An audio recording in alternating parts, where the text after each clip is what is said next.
Hello, my name is Isabella, and in this presentation, I'll be summarizing our Amazon shopping app using the SRS from the perspective of an end user.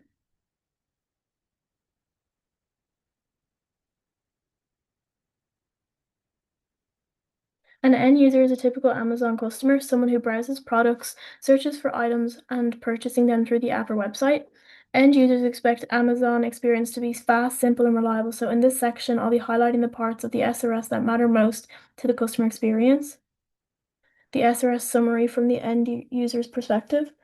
From the end user's point of view, the Amazon app must deliver a smooth and convenient shopping experience. The SRS emphasizes several key expectations, which are allowing easy search, browsing, filtering, and product discovery, providing a secure and fast checkout process, giving real-time updates for orders and deliveries, offering personalized product recommendation, maintaining accessibility like screen reader support, and most importantly, keeping the user's personal data safe and private. In the SRS, these elements are directly connected to the system goals such as performance, reliability, security, and usability. Um, the first model is the use case diagram. One of the most relevant models for the end user is the use case diagram, which maps out all major actions a customer performs in the app. These include browsing for products, viewing product details, adding items to a basket, checking out, making a payment, tracking deliveries, and requesting refunds and returns. This model clearly shows how a customer interacts with the system and highlights the function that must be clearly implemented smoothly to deliver a good shopping experience. Model 2 is a rich picture diagram. This second diagram is relevant to an end user as it shows the entire ecosystem the Amazon shopping experience would have.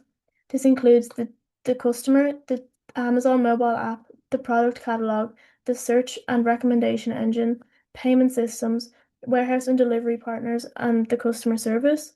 For the end user, a rich picture shows how a simple action like searching for a product triggers a whole series of processes behind the scenes, eventually leading to receiving an order at your doorstep.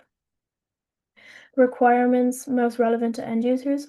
From the SRS, several types of requirements directly impact the customer experience, which include functional requirements.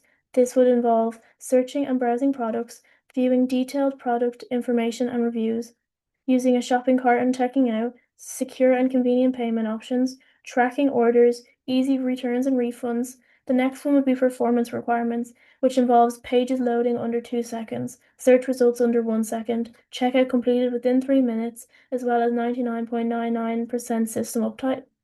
Accessible requirements includes screen reader support, high contrast modes, adjustable text sizes, voice search, and Alexa integration.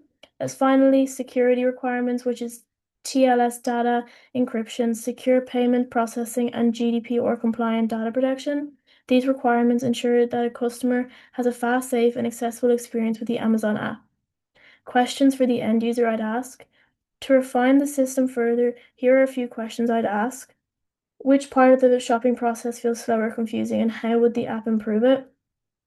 How important are personalized recommendations compared to browsing speed, as well as what accessibility features do you rely on when shopping on the app?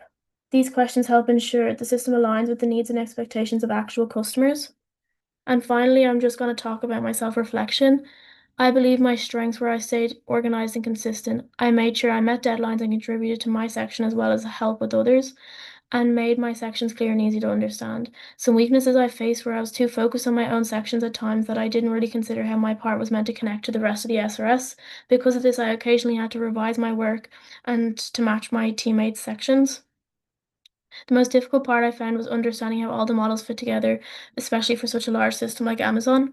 I overcame this challenge by breaking each part back and referring back to the lecture notes to have a good solid base of understanding. The most useful part I found is that I learned how to write an actual SRS document in full, and it showed me how important planning and requirements are to create efficient documents.